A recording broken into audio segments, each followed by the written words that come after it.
Assalamualaikum warahmatullahi wabarakatuh. Sebelumnya, mohon izin kepada Pak dosen untuk menyampaikan materi saya. Perkenalkan, saya Dian Indah Lufitasari akan menyampaikan materi mengenai pembentukan Khulafaur Rasyidin dan sistemnya. Di sini kita akan membahas 3 hal, yakni yang pertama pengertian Khulafaur Rasyidin, yang kedua proses pembentukan Khulafaur Rasyidin, dan yang ketiga adalah sistem jalannya pembentukan Khulafaur Rasyidin.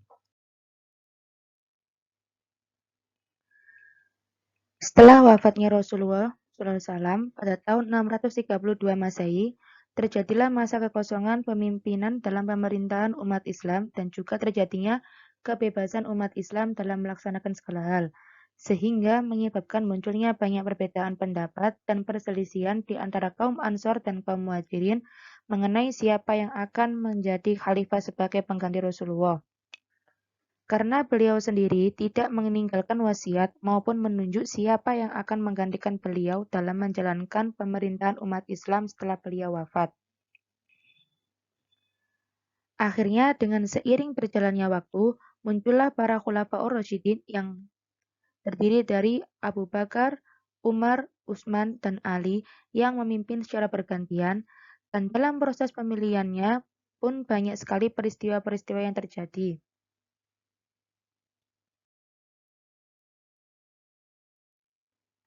Kata Khulafaur Rasyidin sendiri berasal dari kata khulafa dan ar-rasyidin. Untuk kata khulafa memiliki arti jamak dari kata khalifah yang berarti pengganti. Sedangkan untuk kata ar-rasyidin sendiri memiliki arti mendapat petunjuk.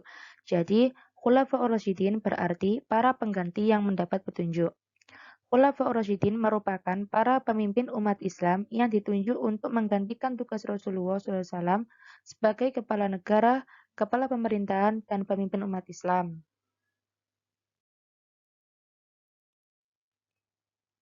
Akan tetapi, tugas Rasulullah sendiri sebagai seorang nabi dan rasul tentunya tidak dapat digantikan oleh siapapun.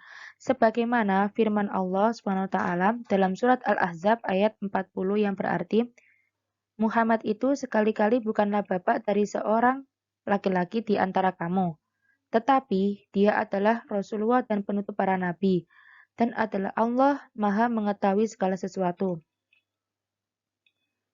Khulafaur Rasyidin sendiri diambil dari orang-orang Islam yang dianggap paling dekat dengan Rasulullah SAW. Karena dapat dilihat dari 4 tokoh yang menjadi Khulafaur Rasyidin adalah mereka yang selalu mendampingi Rasulullah ketika semasa hidup beliau menjadi pemimpin dan dalam menjalankan tugas sebagai seorang nabi dan rasul dalam berdakwah.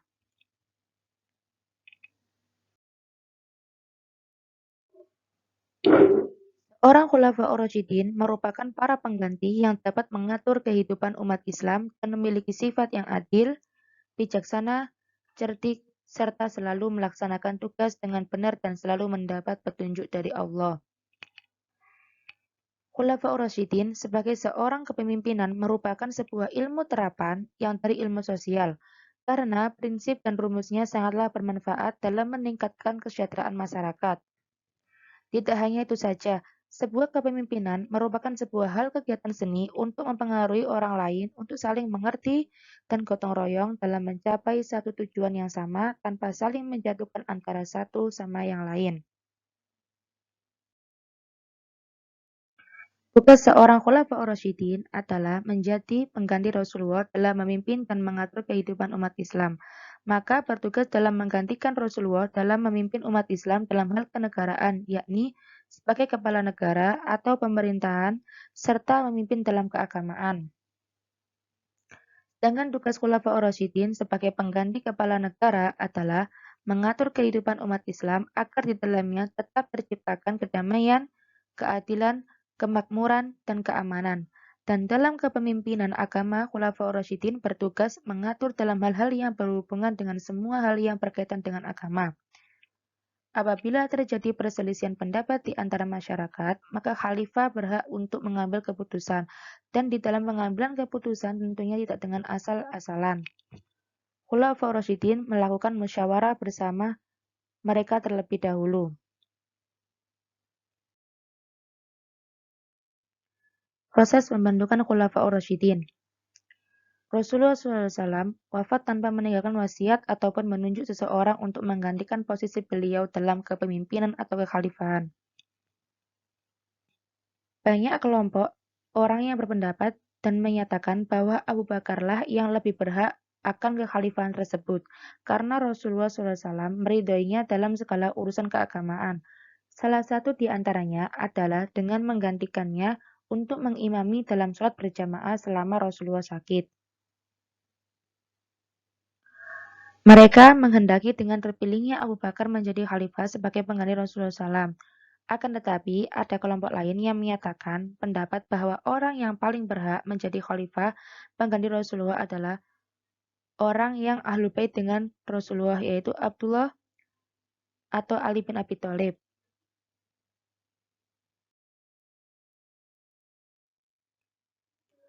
Banyak kelompok yang menyatakan pendapat bahwa yang paling berhak atas khalifah pengganti Rasulullah adalah seorang yang berasal dari kaum Quraisy yang termasuk di dalam kaum Muhajirin yang ikut dalam gelombang pertama ke kota Madinah. Selama itu juga ada kelompok lain yang menyatakan bahwa yang berhak menjadi khalifah pengganti Rasulullah adalah orang yang berasal dari golongan kaum Ansor. Ada 3 golongan yang bersaing keras dalam merebutkan kepemimpinan, yaitu kaum Ansor, kaum Muhajirin, dan keluarga Bani Hashim.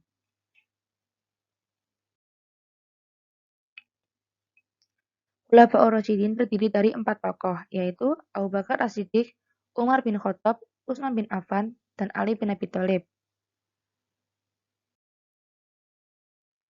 Khalifah Abu Bakar As-Siddiq memerintah mulai tahun 11 sampai 13 Hijriah atau bertepatan dengan tahun 632 sampai 634 Masehi.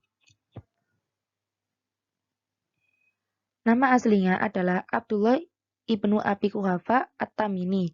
Pada zaman pra-Islam masih bernama Abdullah ibnu Ka'bah, yang kemudian diganti oleh Rasulullah menjadi Abdullah, karena dia merupakan salah seorang sahabat yang paling utama. Akan tetapi, kebanyakan orang memanggil dengan nama Abu Bakar. Dilihat dari bahasa Arab, kata bakar berarti dini hari atau pagi. Nama ini diberikan kepada Abu Bakar karena beliau merupakan orang yang pertama kali atau orang yang dini masuk Islam. Sedangkan kata As-Siddiq diberikan karena beliau merupakan orang yang dengan segera dan pertama kali membenarkan Rasulullah dalam semua peristiwa ketika menyebarkan agama Islam, seperti halnya dalam peristiwa Isra dan Mi'raj.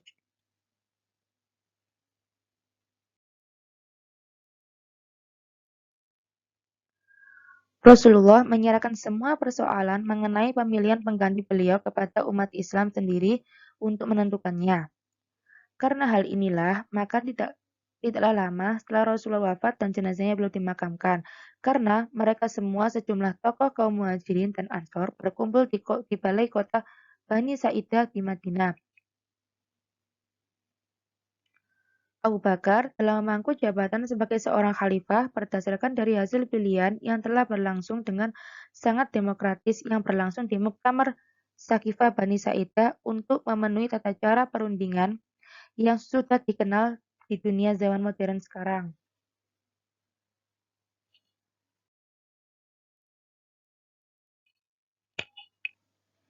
Dari kaum Ansor, mereka menekankan pada persyaratan jasa. Mereka mengajukan calon khalifah yang bernama Sa'ad bin Ubadah. Sedangkan dari pihak kaum Muhajirin, mereka menekankan pada persyaratan dan kesetiaan mereka dengan mengajukan calon khalifah yang bernama Abu Ubaidah bin Jarrah.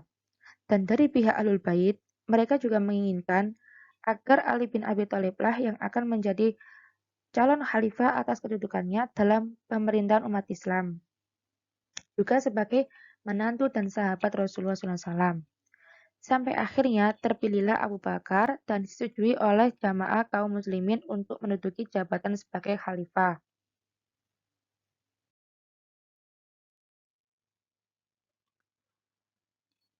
Sepak terjang dalam pola pemerintahan Abu Bakar yang dapat dilihat dan dipahami dari pidato yang disampaikan oleh Abu Bakar sendiri ketika beliau diangkat menjadi seorang khalifah. yang secara lengkap pidatonya berisi sebagai berikut. Wahai manusia, sungguh aku telah memangku jabatan yang kamu kerjakan. Padahal aku bukan orang yang terbaik di antara kamu. Apabila akan melaksanakan tugasku dengan baik, bantulah aku, dan jika aku berbuat salah, maka luruskanlah aku.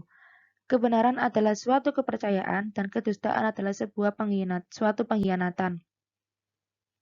Orang yang lemah di antara kamu adalah orang yang kuat bagiku, sampai aku memenuhi hak-haknya.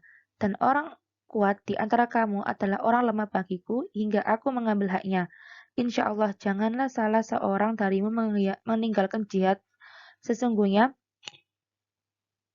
kaum yang tidak memenuhi panggilan jihad, maka Allah akan menimpakan suatu kehinaan. Patutlah kepada Allah dan Rasul-Nya. Sekali-kali janganlah kau menaatiku dan sholat, semoga Allah merahmati kamu.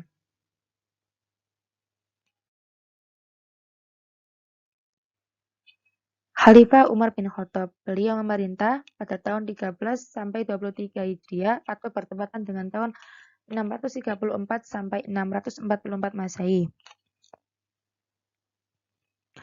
Umar bin Khattab memiliki nama lengkap Umar bin Khattab bin Nafi bin Abdul al-Uzzah bin Rabbah bin Ka'ab bin Lu'ay al-Quraisy. Silsilah Umar bertemu dengan silsilah keluarga Rasulullah SAW pada kakek ke-7, sedangkan pada pihak ibunya pada pihak ke-6. Umar dilahirkan di kota Mekah 4 tahun sebelum Perang Fidjar, akan tetapi menurut Ibnu Atsir, beliau dilahirkan 13 tahun setelah kelahiran Rasulullah. Hal ini menunjukkan bahwa beliau lebih muda dari Rasulullah.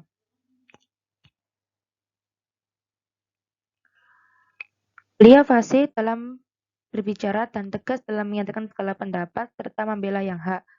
Semasa kecil, beliau ikut menggembala kambing bersama dengan ayahnya dan juga ikut berdagang ke negeri Syam. Apabila terjadi perang di antara kaumnya, maka beliau selalu diutus sebagai penengah di antara mereka. Umar masuk Islam pada tahun ke-5 dari kerasulan SAW.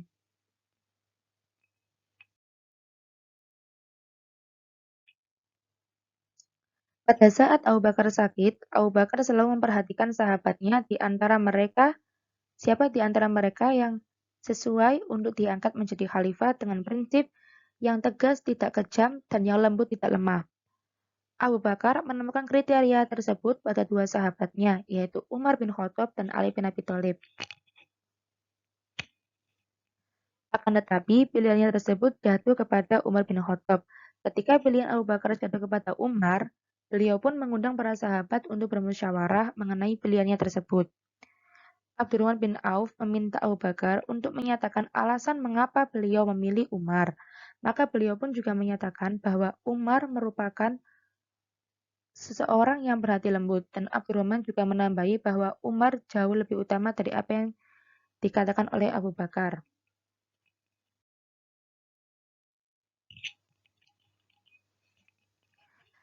Kemudian Abu Bakar sendiri mengundang Utsman bin Affan ke rumahnya untuk menceritakan pandangan beliau juga tentang Umar. Dan Utsman pun juga menyatakan bahwa hatinya Umar lebih baik dari apa yang ditambahkan oleh perilaku anggota badannya.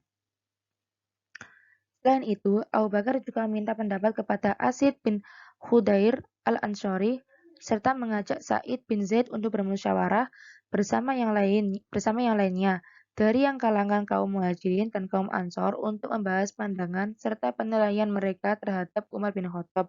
Dan sampai akhirnya mereka pun juga menyetujui bahwa khalifah selanjutnya adalah Umar bin Khattab.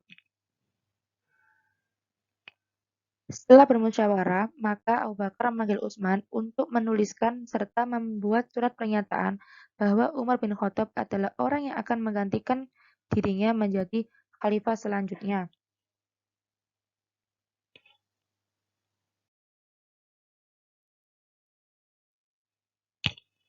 Maka dengan demikian dapat dinyatakan bahwa penetapan Umar bin Khattab sebagai khalifah ditulis pada suatu piagam pengangkatan. Pengangkatan Umar bin Khattab ini bermaksud untuk mencegah kemungkinan terjadinya perselisihan dan juga perpecahan yang terjadi di kalangan umat Islam di masa yang akan datang setelah wafatnya Khalifah Abu Bakar. Khalifah Utsman bin Affan. Beliau memerintah pada tahun 23 sampai 35 Hijriah atau bertepatan dengan tahun 644 sampai 656 Masehi. Beliau memiliki nama lengkap yakni Utsman bin Affan ibnu Abdil As ibnu Umayyah dari pihak Quraisy. Beliau lahir pada tahun ke-5 setelah kelahiran Rasulullah SAW. Akan tetapi juga ada yang menyatakan bahwa beliau lahir pada tahun ke-6 setelah tahun gajah. Beliau memeluk Islam setelah mendapat ajakan dari Abu Bakar dan menjadi salah seorang sahabat yang dekat dengan Rasulullah. Selain itu, Utsman juga merupakan orang yang pertama memimpin hijrah bersama istrinya ke Habsyi untuk kemudian hijrah ke Madinah.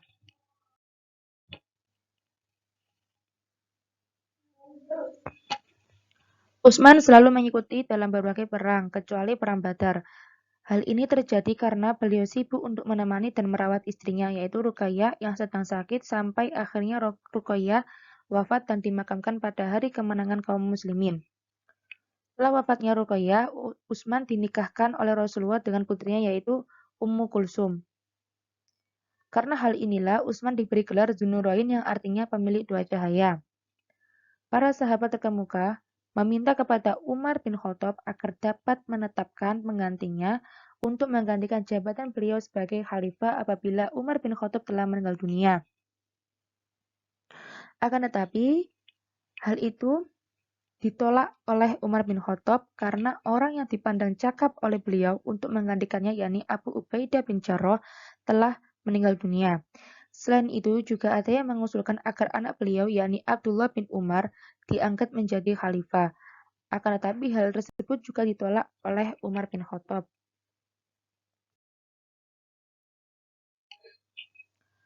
Umar bin Khattab membentuk sebuah kepanitiaan yang namanya Panitia 6 atau Ashab al-Sittah yang diberi tugas oleh beliau untuk memilih pengganti beliau menjadi seorang khalifah. Kepanitiaan tersebut terdiri dari Utsman bin Affan, Ali bin Abi Thalib, Talha bin Ubaidillah, Zubair bin Awam, Abdurrahman bin Auf, dan Sa'ad bin Abi Waqqas. Dalam sidang tersebut mulai nampak terjadi persaingan alot di antara Bani Hashim dan Bani Umayyah. Karena kedua keturunan ini diwakili oleh Ali bin Abi Thalib dan Utsman bin Affan untuk menjadi calon yang terkuat. Abdurrahman bin Auf sebagai seorang ketua pada sidang tersebut menetapkan Utsman bin Affan sebagai khalifah ketiga untuk menggantikan Khalifah Umar bin Khattab dalam usia 70 tahun.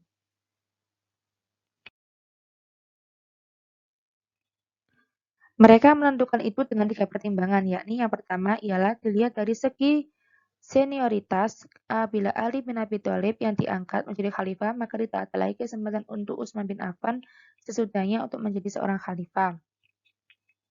Yang kedua, dilihat pada masyarakat telah jenuh dengan pola kepemimpinan Umar bin Khattab, di mana pada masa pemerintahannya selalu ditanamkan serta kedisiplinan keras apabila Ali bin Abi Thalib diangkat menjadi khalifah, karena hal tersebut akan terulang kembali. Yang ketiga, menarik jabatan khalifah dari Ali bin Abi Thalib sebagai keluarga dari Rasulullah yang jauh lebih sulit dibandingkan dengan Utsman bin Affan. Karena Ali bin Abi Thalib dengan pendukungnya turut untuk memberikan pembayatan kepada Utsman bin Affan. Khalifah Ali bin Abi Thalib. Beliau memerintah pada tahun 35 sampai 40 Hijriah atau bertepatan dengan tahun 666 sampai 661 Masehi. Ali bin Abi Thalib memiliki nama lengkap Ali bin Abi Thalib bin Abdul Al-Muttalib bin Hashim bin Abdul Al-Manaf bin Lubai bin Kilab bin Qusay. Beliau dilahirkan di kota Mekah 10 tahun sebelum peristiwa kerasulan Rasulullah SAW. Ibunya bernama Fatimah binti Asad bin Hashim bin Abdul Al-Manaf. Ali merupakan orang yang pertama kali masuk Islam dari kalangan anak-anak. Pada saat itu umur Ali belum genap berusia 13 tahun. Ali bin Abi Thalib merupakan orang yang menggantikan Rasulullah tidur di tempatnya pada waktu Rasulullah hendak hijrah dari kota Mekah ke Yathrib dan kemudian menyusul Rasulullah ke Yathrib setelah menunaikan segala amanah yang dipercaya oleh Rasulullah kepadanya.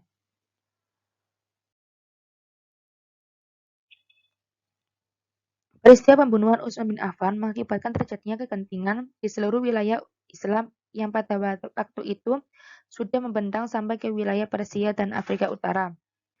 Kaum pemberontak yang menguasai kota Madinah dan orang-orang Bani Umayyah banyak yang meninggalkan ibu kota pada saat itu. Di antaranya adalah Marwah bin Al-Hakam yang berhasil menyelundupkan baju Utsman bin Affan yang berlumuran darah ke kota Mekah. Kaum pemberontak mendesak Ali bin Abi Thalib agar bersedia untuk diangkat menjadi seorang khalifah. Akan tetapi, Ali bin Abi Thalib menolaknya dan beliau juga menegaskan bahwa masalah tersebut bukanlah urusan mereka, tetapi merupakan urusan para pejuang pada Perang Badar. Ali bin Abi Thalib juga menanyakan keberadaan Tolha, Zubair, dan Sa'ad. Karena mendapat penolakan dari Ali bin Abi Thalib, maka mereka kemudian meminta kesediaan Sa'ad bin Abi Waqqas dan Abdurrahman bin Auf. Tetapi masing-masing dari mereka juga menolak. Para kaum pemberontak kembali mendesak Ali bin Abi Thalib supaya bersedia untuk menjadi khalifah.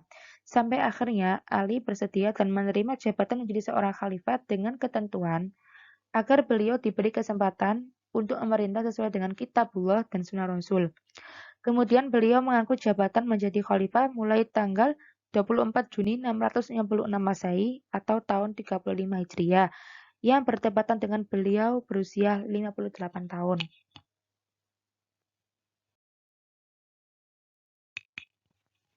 Tidak ada seorang pun di antara para sahabat terkemuka lainnya yang sanggup untuk menerima jabatan sebagai seorang khalifah dalam menghadapi masa pancaroba seperti ini. Akan tetapi, mereka juga tidak mau memberikan pembayaran kepada Ali bin Abi Thalib, seperti Sa'ad bin Abi Waqqas, Abdullah bin Umar, Zaid bin Thabit, dan Abu Sa'id Al-Khudri. Dari fakta tersebut dapat disimpulkan bahwa Ali bin Abi Thalib tidak mendapatkan pengakuan dari beberapa sahabat penting yang berada di Madinah, ditambah lagi dari para penduduk wilayah negeri Syam. Proses jalannya pembentukan Khulafaur Rasyidin. Para khalifah dipilih melalui dua cara pemilihan, yakni secara musyawarah oleh para sahabat Rasulullah dan juga berdasarkan atas penunjukan khalifah sebelumnya. Khalifah Abu Bakar dipilih melalui dengan musyawarah yang berlangsung secara demokratis. Sedangkan Khalifah Umar bin Khattab ditunjuk oleh Abu Bakar sebagai khalifah sebelumnya ketika beliau sakit dan merasa sudah dekat ajalnya. Dan Khalifah Utsman bin Affan dipilih berdasarkan hasil musyawarah dari panitia yang dibentuk setelah wafatnya Umar bin Khattab. Dan selanjutnya yakni Khalifah Ali bin Abi Thalib yang dipilih dengan didesak oleh para pemberontak untuk menjadi seorang khalifah. Sekian dari saya. Assalamualaikum warahmatullahi wabarakatuh.